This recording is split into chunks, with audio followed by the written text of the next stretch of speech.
Au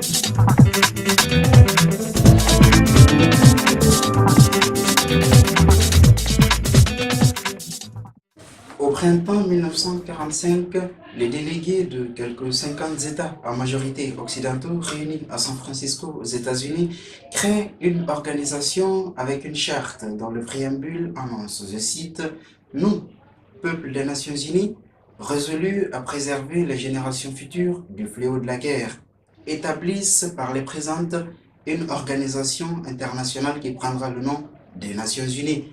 Ils en sont persuadés que le but premier de cette nouvelle institution sera d'empêcher des millions de morts, de réfugiés et des destructions sans fin des deux guerres mondiales.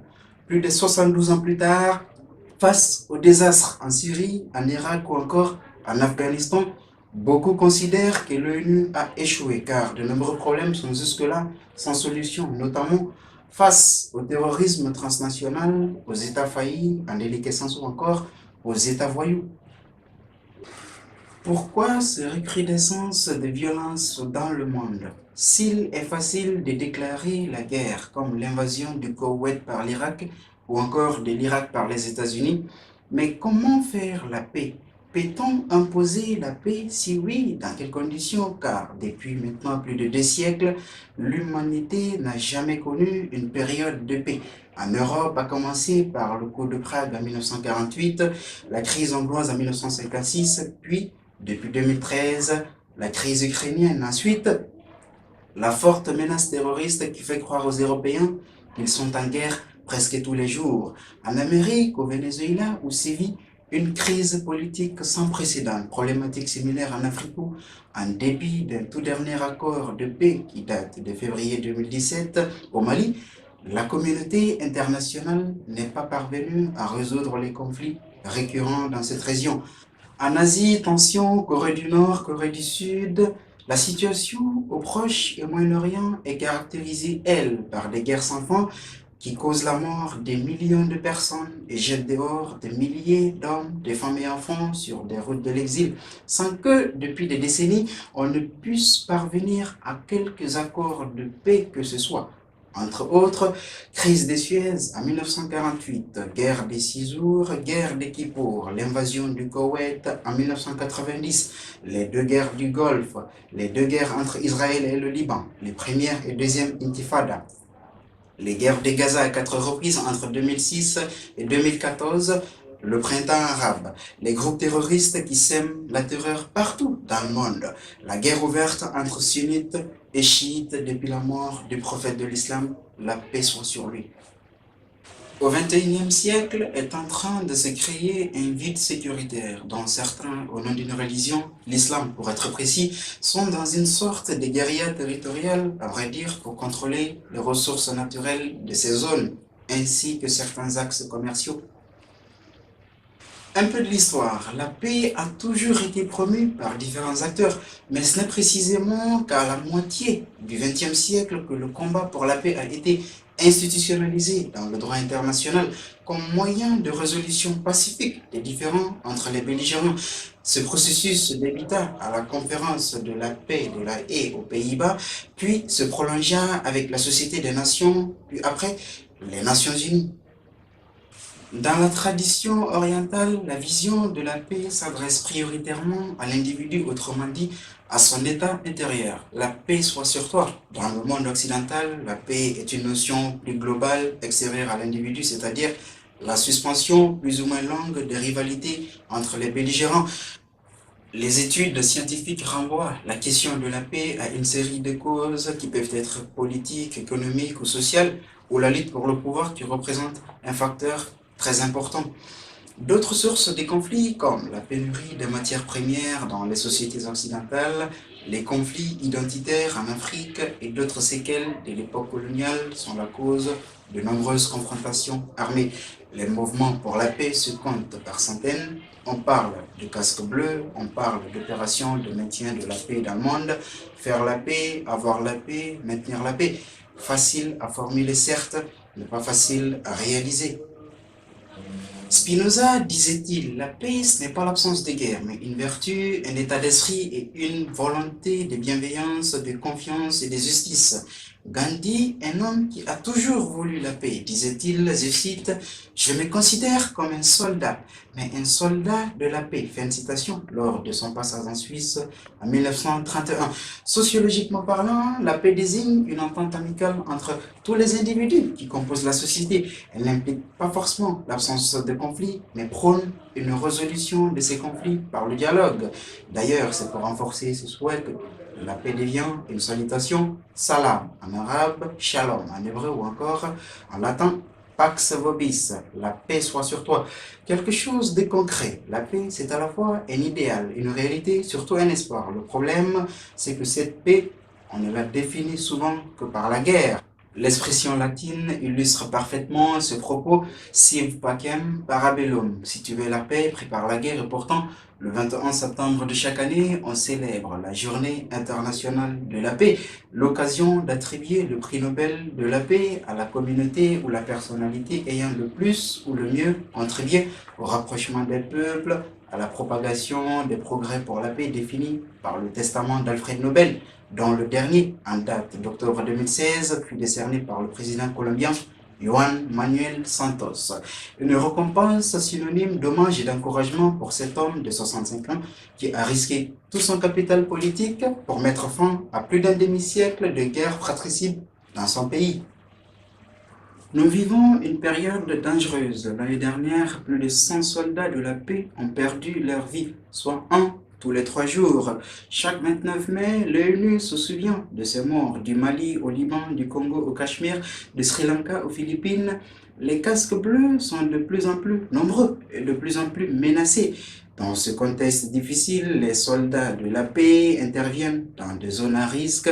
Ils désarment des combattants, ils soutiennent des élections, ils déminent et bien d'autres choses.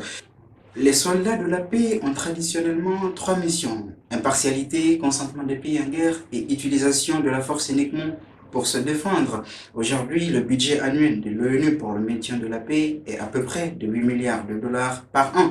Pour ces opérations de maintien de la paix en cours, à peine 0,5% des dépenses militaires mondiales, 100 fois moins que le budget américain alloué pour la guerre en Irak, alors qu'il y a plus de casques bleus à travers le monde que de soldats américains. Pour les amoureux de l'histoire, en 1994, Federico Mayor Zaragoza, alors directeur général de l'UNESCO, lance un appel mondial pour l'instauration d'un droit de la paix, mais aucune suite. 3 ans plus tard, une proposition de déclaration incluant la paix dans les droits de l'homme est soumise à son tour sans succès à la conférence générale de l'UNESCO. Malgré ces échecs, le droit de la paix demeure à l'ordre du jour des Nations Unies. Début 2001, la Commission des droits de l'homme a adopté une résolution pour la promotion du droit des peuples à la paix. Les effroyables et massives violations des droits de l'homme auxquelles ont donné lieu les 2 guerres mondiales et le traumatisme profond qui en ont résulté ont fortement influencé les rédacteurs de la Charte des Nations Unies. Si le préambule et le chapitre 1er de cette charte traduisent bien le désir commun d'instaurer la paix, c'est précisément l'article 55 qui concerne de plus près les contours de la paix. Il est maintenant communément admis que la paix est le résultat d'un certain nombre de facteurs au sein desquels les droits de l'homme, le développement économique et social, la justice et l'équité, la bonne gouvernance, la culture et la spiritualité occupent une place beaucoup plus importante que celle tenue par les indicateurs d'absence de guerre ou de conflits. Les motivations des jurés du prix Nobel de la paix illustrent parfaitement cette combinaison des facteurs. Parmi les plus récents lauréats de cet illustre prix, nombreux sont ceux qui ont été récompensés pour leurs engagements en faveur des droits fondamentaux, des droits de l'homme et des peuples, comme Malala Yousafzai du Pakistan, Ellen Johnson Sirleaf du Libéria, Barack Obama des États-Unis ou encore Mohamed Yunus du Bangladesh. Certaines ONG, parfois au risque de leur vie et sur la base de volontariat, s'offrent dans le domaine de consolidation de la paix dans le monde. Elles sont très nombreuses, on peut citer entre autres Interpeace, World Peace Foundation, Amnesty International, Sex for Common Ground, Human Rights Watch, Médecins sans frontières ou encore la Croix-Rouge internationale. Selon elle, la paix, ce n'est pas seulement d'arrêter les hostilités, car le domaine de consolidation inclut un rôle du dialogue souvent par la diplomatie et le rôle social, c'est-à-dire impliquer la société en général, non seulement dans la prévention d'éventuels conflits, ce qui n'a pas été le cas jusque-là au Darfour, qui sombre encore dans le chaos, mais aussi et surtout très vite engager une procédure de réconciliation entre les belligérants, ce qui a été fait par l'ONUCI en Côte d'Ivoire. Cela semble évident, faire la paix dans le monde, ce serait par exemple la fin des violences et des horreurs en Syrie, en Irak ou encore en Afghanistan, au Soudan du Sud, en RDC, au Darfour, la neutralisation des forces criminelles ainsi qu'une paix juste et durable dans l'ensemble du Proche et Moyen-Orient. Cela dit, pour parvenir à un tel idéal, il faudrait en premier lieu qu'il y ait une prise de conscience de tous ces obstacles à l'établissement de la paix, comme la paralysie relative des grandes instances internationales comme l'ONU, le respect de la personne humaine, limiter le commerce des armes, les prétentions d'ordre territorial, comme c'est le cas notamment de la crise ukrainienne, ou encore les manifestations d'intolérance religieuse, politique ou ethnique. Cela, c'est l'œuvre de tout un chacun, pas seulement des responsables politiques en place. En tous les cas et en toutes circonstances, il faut un vouloir bâtir une paix. Être citoyen de ce monde, tel est notre destin, oui. Je me souviens de ce que disait l'abbé Pierre. Ne pas se mettre en colère quand on voit les autres exploités, humiliés, torturés ou bafoués, c'est de ne pas les aimer. Je me sens aussi trahi, aussi rabaissé, aussi manipulé par ce que j'entends dans les médias et ce que je lis dans les journaux, tel nombre de morts presque tous les jours. Mais qu'ils soient tous prévenus que le temps de la génération d'avant fut marqué par des conflits, des guerres et des violences ayant causé la mort des millions de personnes innocentes. Et nous, cette nouvelle génération du début 21e siècle, veulent tourner cette page sombre de l'histoire de l'humanité, certes pas facile, on le sait. Je parle bien de cette élite politique qui pense que le pouvoir ne s'obtient et ne se conserve que par la violence et la haine de son prochain. Je parle peut-être fort, je parle peut-être pointu, mais je décris cette vérité humaine. Le monde est uni quand il s'agit de l'intérêt de tous. Nous devons aussi être unis dans la tristesse, dans la colère, mais surtout dans la tragédie. Alors luttons contre tous ceux ou celles qui fragilisent cette paix. Paix dont nos générations d'aujourd'hui sommes la tête, le jambe, mais surtout le cœur. Battons-nous à l'unisson, unissons nos forces, parce que toi, plus lui, plus elle, feront l'avenir de demain.